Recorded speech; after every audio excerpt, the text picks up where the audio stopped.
उत्तर प्रदेश के गाजीपुर हाईवे के किनारे एक ढाबा है। ढाबे का नाम है काशी जायका। दरअसल 9 जून 2025 की रात लगभग 1 बजे के आसपास का वाकया हो रहा था। एक लड़की बड़ी बदहवास हालत में बाल बिखेरते हुए काले रंग की टी शर्ट, काले रंग की पैंट पहने हुए वो आकर होटल पर खड़ी हो जाती है। उसकी हालत देखने के बाद होटल का मालिक उससे बातचीत करता है। तभी वह होटल के मालिक से कहती है कि मैं अपने परिवार से बातचीत करना चाहती हूँ, मुझे अपना फ़ोन दे दीजिए। जैसे ही फ़ोन की डिमांड करती है, होटल के मालिक को तरस आ जाता है और उसको वह फ़ोन दे देता है। आखिरकार वह सबसे पहले अपने भाई से बात करती है और भाई से बात करके पूरी कहानी बताती है और रोने लगती है।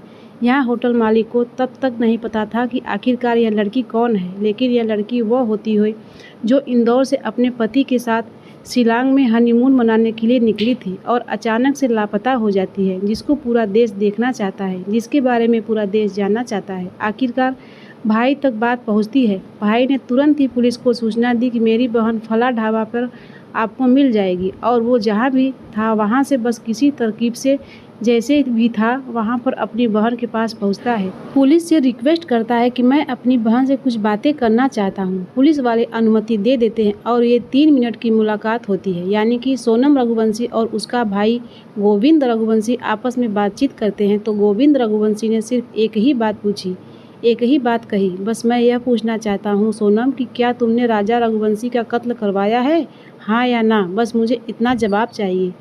3 मिनट की मुलाकात में कुछ बातचीत नहीं हो पाती है। लड़की खामोश रहती है, कोई जवाब नहीं दे पाती। लेकिन इससे पहले अपनी ही बहन का रूप गोविंद ने ऐसा कभी नहीं देखा था। उसकी खामोशी बहुत कुछ बयां कर रही थी। और एक आध दिन का समय बीत जाता है, तब वह इंदौर पहुंचते हैं। इंदौर में जाने के बाद अपने परिवार वालों से मुलाकात करने के बाद सीधा राजा रघुवंशी के घर पहुंच जाता है। उसकी माँ के सामने जाता है।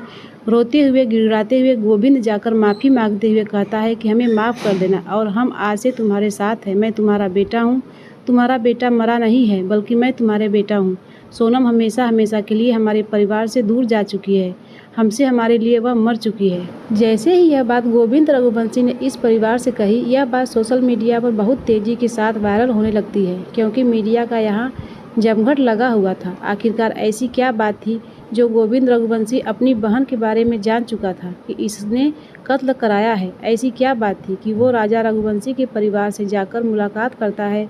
आखिर ऐसी क्या बात थी कि राजा रघुवंशी के परिवार से मिलकर गोविंद रघुवंशी किसको बचाना चाहता है? आज की इस कहानी के माध्यम से यही जानने की, समझने की कोशिश करते हैं। साथ ही यह भी बताने की कोशिश करेंगे कि आखिरकार सोनम रघुवंशी ने अपने पति राजा रघुवंशी से जो सुहागरात होती है वह क्यों नहीं मनाई? इसके पीछे क्या कारण रहे थे?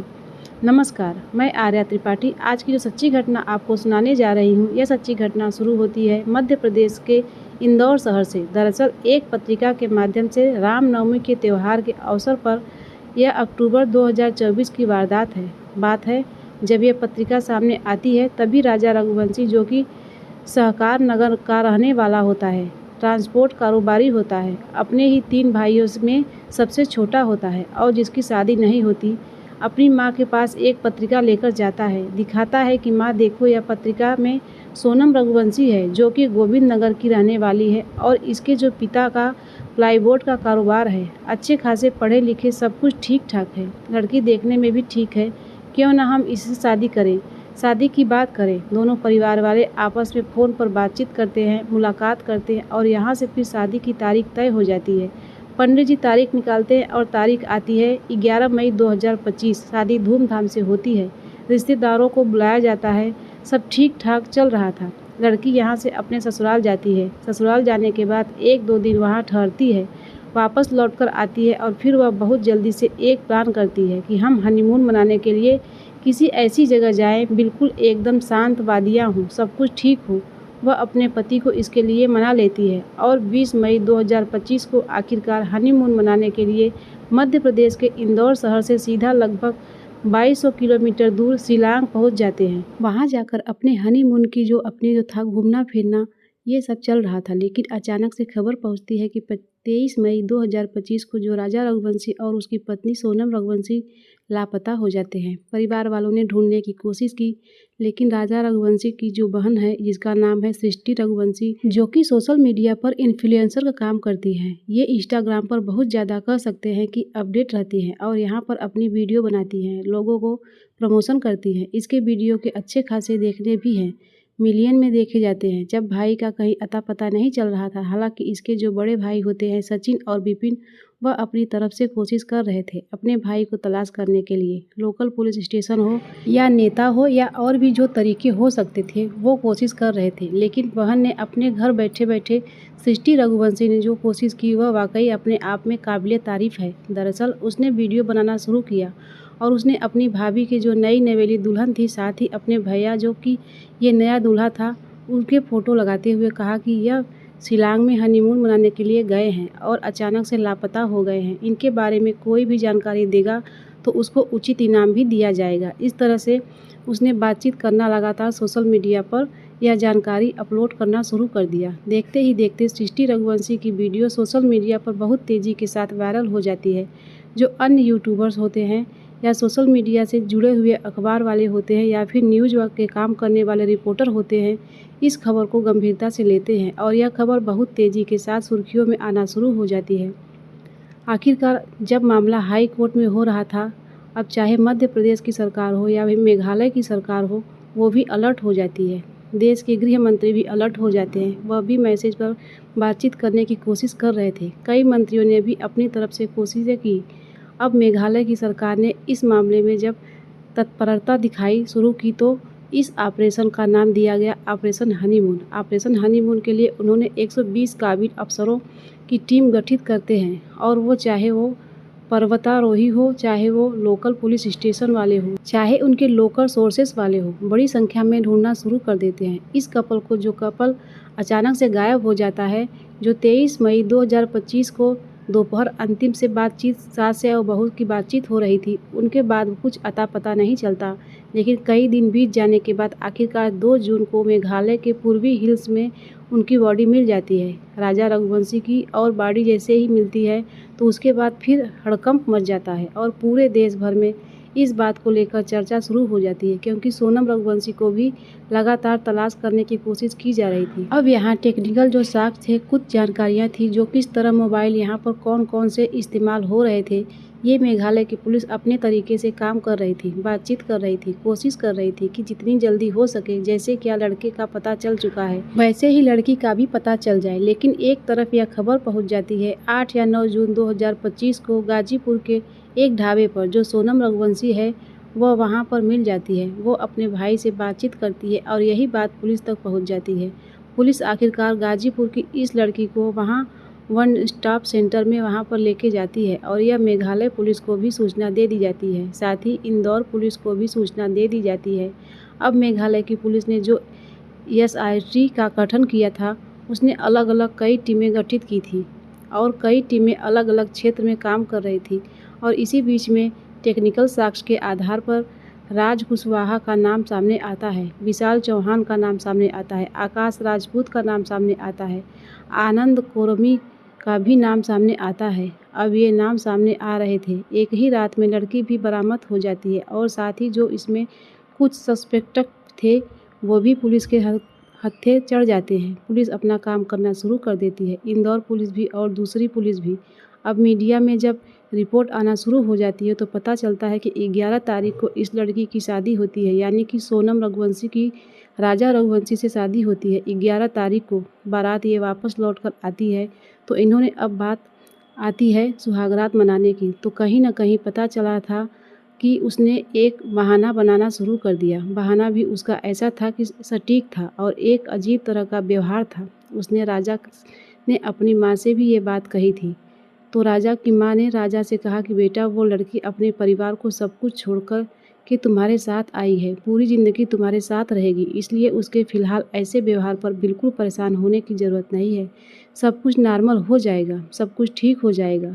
और ये 12 तारीख भी ऐसी गुजर जाती है, 13 तारीख भी ऐसी ही गुजर जाती है, 14 तारीख भी ऐसे ही गुजर जाती है। ऐसा दावा किया जा रहा है, ऐसा बताया जा रहा है कि इन दोनों के बीच में वैवाहिक संबंध जो बनते हैं, वो संबंध नहीं बन पाते हैं और ये लड़की अपने मायके चली जाती है। एक आधा दिन शादी का प्रोग्राम करती है और यहीं पर सब पहले जाकर इसका एक प्रेमी है जो इसी के पिता की जो प्लाईवुड की कंपनी में फैक्ट्री है उसमें काम करता है, जिसका नाम राज कुशवाहा होता है। राज कुशवाहा के पास जाती है और उसे अपनी पूरी कहानी बताती है, क्योंकि यह मांगलिक है। मांगलिक में एक दोष होता है, ऐसा बताया जाता है। हिंदू धर्म में के अंदर की जो मांगलिक है उसकी शादी मांगलिक से ही हो सकती है, और राजा रघुवंशी भी मांगलिक था और सोनम रघुवंशी भी मांगलिक थी।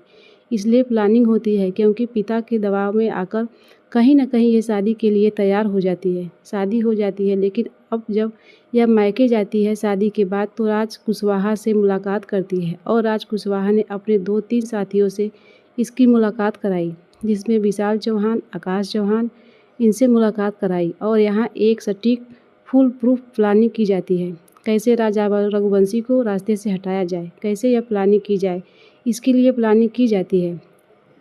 बाकायदा यहाँ से अब एक जगह चुनी जाती है, मेघालय की शिलांग को, और शिलांग की वादियों में हनीमून मनाने का एक प्रोग्राम बनाया जाता है कि वह अपने पति के साथ वहाँ पर जाएगी। लेकिन अभी तक पति के साथ वह वैवाहिक बंधनों में पूरी तरह से बंध नहीं पाई है। जैसे ही एक पति पत्नी का एक रिश्ता होता है, वैसा कुछ नहीं था। यहाँ उसके साथ एक अजीब तरह का व्यवहार भी हो रहा था, लेकिन वो सारी बातें किसी को राजा रघुवंशी बता नहीं पा रहा था। वक्त धीरे धीरे आगे बढ़ रहा था। जब उसे पता चलता है कि शिलांग में जाना है हनीमून मनाने, तो वो तैयारी की जाती है। जबकि उसका प्लान था, वो अपने पिता से हमेशा कहता था राजा रघुवंशी कि वह जाना चाहता है बैंकॉक में वो अपनी पत्नी के साथ जाना चाहता है। वहाँ के जो एक अलग तरह के नज़ारे होते हैं, उन नज़ारों का लुत्फ़ उठा लेना चाहता है। वो जब अपने पिता से राजा रघुवंशी बात करता है तो उसके पिता कहते हैं, कोई बात नहीं बेटा, तुम बैंकॉक जाओ, थाईलैंड जाओ, जहाँ तुम्हारा मन करे वहाँ जाओ। पिता की मर्जी थी या परिवार के बाकी लोगों की मर्जी थी, लेकिन अचानक से उसके सामने टिकट आ जाती है शिलांग जाने के लिए टिकट आ जाते हैं। वह अपनी पत्नी से इनकार नहीं कर पाता है, आखिरकार वहाँ पहुँच जाता है। इधर पत्नी ने राज कुशवाहा से पूरी प्लानिंग की, और प्लानिंग करने के बाद पूरा रास्ता बताया कि कैसे कैसे करना है, क्या क्या करना है। यहाँ से वो 2 सिम कार्ड लेती है, एक सिम कार्ड अपने पास रखती है, दूसरा सिम कार्ड राज को देती है। और यह विशाल, आकाश और आनंद और राज कुशवाहा, इनके ट्रेन के टिकट बुक कराए जाते हैं। लेकिन राज कुशवाहा इन वक्त पर यह इनकार कर देता है कि मैं वहाँ नहीं जाऊँगा, अगर मैं जाऊँगा तो शायद पकड़ा जाऊँगा। इसलिए अपने ही दोस्तों को, विशाल, आनंद और आकाश को टिकट जो सिम था वो उसको दे देता है। ये ट्रेन से पहुँचते हैं और ये हवा में पहुँचते हैं। अब यहाँ से जो बातचीत चल रही थी, उसने कहा कि माँ कामाख्या देवी के दर्शन करेंगे, उसके बाद एक वैवाहिक बंधन में हम लोग बंध जाएंगे, यानी कि सुहागरात भी तभी मना जाएगी। माँ कामाख्या देवी के दर्शन हो जाते हैं, लेकिन बताया जाता है कि तब भी शायद एक दूसरे से इनका मिलन नहीं हो पाता। और यहाँ से 23 मई 2025 को ये कोरसा इलाके में जाते हैं और ये प्लानिंग करते हैं कि वहाँ पर सेल्फी वगैरह लेंगे और वहीं पर अपना घूमना फिरना होगा। और ये सब चीज़ें, जबकि जहाँ जहाँ से ये जा रहे थे वहाँ की फ़ोटो नहीं ले रहे थे, कोई सोशल मीडिया पर ये अपलोड नहीं कर रहे थे, कोई अपडेट नहीं दे रहे थे, और परिवार वालों से बातचीत कर तो रहे थे, लेकिन उतनी मात्रा में नहीं कर रहे थे। अब ये प्लान बनाते हैं कत्ल का प्लान था कि प्लान नंबर 1, यानी कि प्लान ए जो होता है 22 मई को जब हम जाएंगे किसी पहाड़ी पर, तो ये तीनों ही साथी जो विशाल, आकाश और आनंद मिल जाएंगे और मौका पाते ही इसको चोट पहुंचाएंगे, जिस तरीके से चाहे वो धक्का दे या उसको मारे या कुछ भी कर सके, इस तरह की प्लानिंग थी। लेकिन उस दिन बारिश बहुत ज़्यादा हो रही थी। बारिश होने की वजह से शायद इनका प्लान बदल जाता है, क्योंकि ये उस रूम से निकल नहीं पाते हैं और यह प्लान चौपट हो जाता है। अब अगला दिन यानी कि 23 तारीख आती है, प्लान बी होता है। प्लान बी में बोईसा डोग एक पार्किंग स्थल होता है, वहाँ पहुँचते हैं और यहाँ जाने के बाद विशाल सबसे पहले हमला करता है, बहुत तेज़ी के साथ सामने से वार करता है। उसके बाद फिर पीछे से वार किया जाता है और उसको मारकर उसे बहुत गहरी खाई के अंदर डाल दिया जाता है। अभी तो 2 जून 2025 को आखिरकार सुबह से लगभग 11:30 बजे के आसपास राजा रघुवंशी की लाश मिल जाती है, लेकिन इसमें प्लान सी भी तैयार किया जाता है। ऐसा बताया जाता है, ऐसा दावा किया जा रहा है, सोनम रघुवंशी यदि यह कातिल या किराए पे लिए हुए जो कातिल होते हैं, अगर यह काम नहीं कर पाते तो वह खुद उसको सीधा हिल्स में लेके जाती है, पहाड़ी पर वहाँ से धक्का देती है। उसको बस मारना था, राजा रघुवंशी को हर हाल में मारना था, ऐसा बताया जाता है।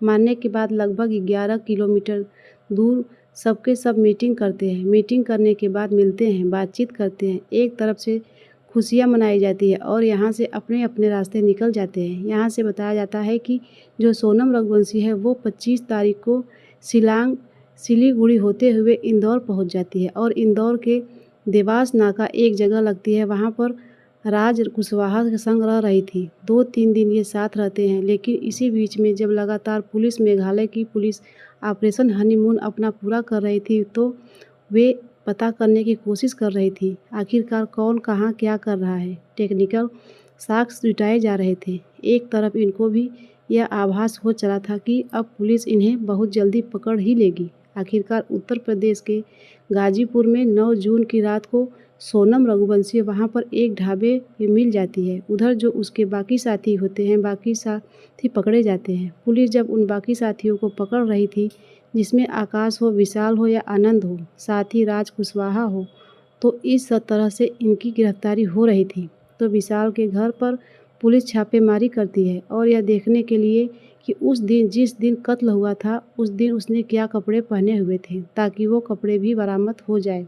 बाकी जो साथी थे उनके यहाँ भी दबिश दी जाती है, लेकिन ऐसा कुछ शायद मिलता नहीं। लेकिन पुलिस ने इस चीज़ को बड़े गोपनीय रखा। आखिरकार सोनम और उनके जो बाकी साथी थे, विशाल, राज कुशवाहा, आनंद कुर्मी और आकाश, इन तीनों को गिरफ्तार किया था।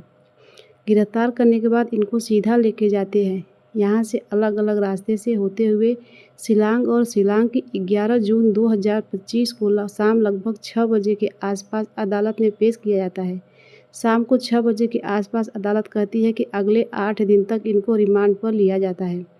जो पुलिस रिमांड पर लेगी और इनसे बारी बारी से पूछताछ करेगी, साथ ही जहाँ जहाँ पर ये गए हैं, जो इन्होंने किया है उसका रिक्रिएट किया जाएगा और रिक्रिएट करके देखेंगे कि आखिरकार क्या क्या हुआ है। एक एक सबूत जुटाए जाएं, कहीं ऐसा ना हो कि कुछ छूट जाए। तो इसलिए पुलिस की पूरी छूट है, अगले 8 दिन तक वो अपना पूरा काम करें।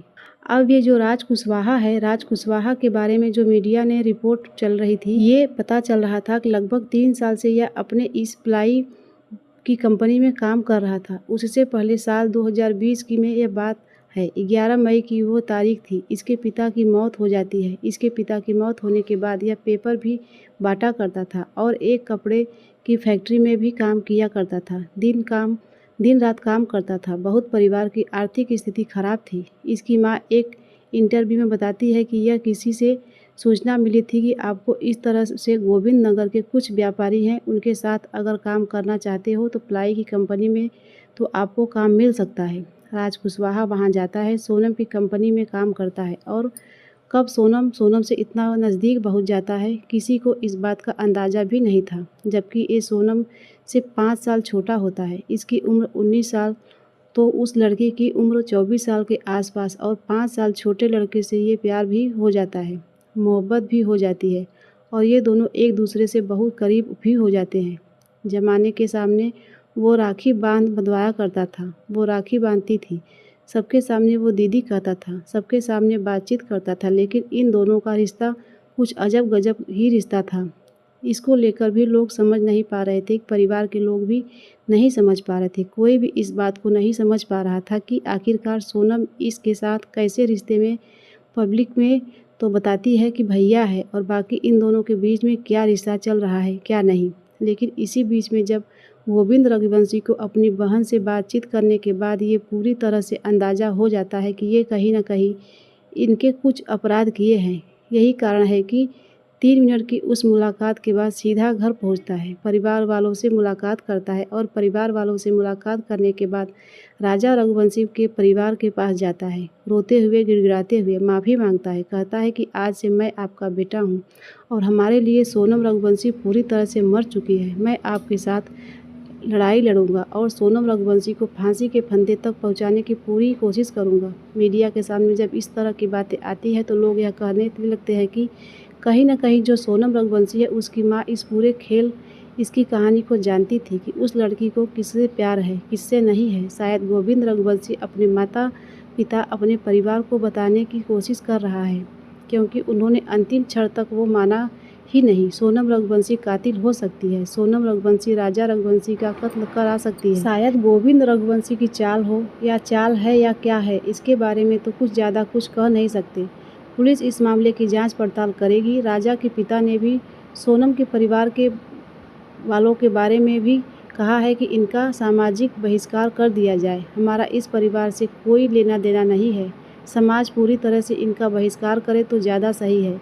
इस तरह की वो अपील करते हैं। तो ऐसे में गोविंद जाकर अपने परिवार की जो इमेज थी उसे डैमेज कंट्रोल करने के लिए सीधा घर पर जाकर माफ़ी तलाफ़ी करता है। अब आगे क्या है क्या नहीं है, लेकिन सृष्टि रघुवंशी जो राजा की बहन होती है, उसके रोते हुए वीडियो सोशल मीडिया पर वायरल हो जाता है। वो बताती है कि अगर उसने अपने भाई के लिए वीडियो नहीं बनाया होता तो शायद यह मामला इतनी ज़्यादा हाईलाइट नहीं होता, इतनी ज़्यादा लोगों तक नहीं पहुंचती, हर घर में नहीं पहुंचता, हर मोबाइल तक नहीं पहुंचता। आज हर जगह देश के हर एक कोने में जाकर इसी घटना की, जो सोनम रघुवंशी और राजा रघुवंशी के बारे में बातचीत चल रही है, तो इसके लिए सृष्टि रघुवंशी ही है जिसने क्या इस मामले को इतना हाईलाइट कराया है।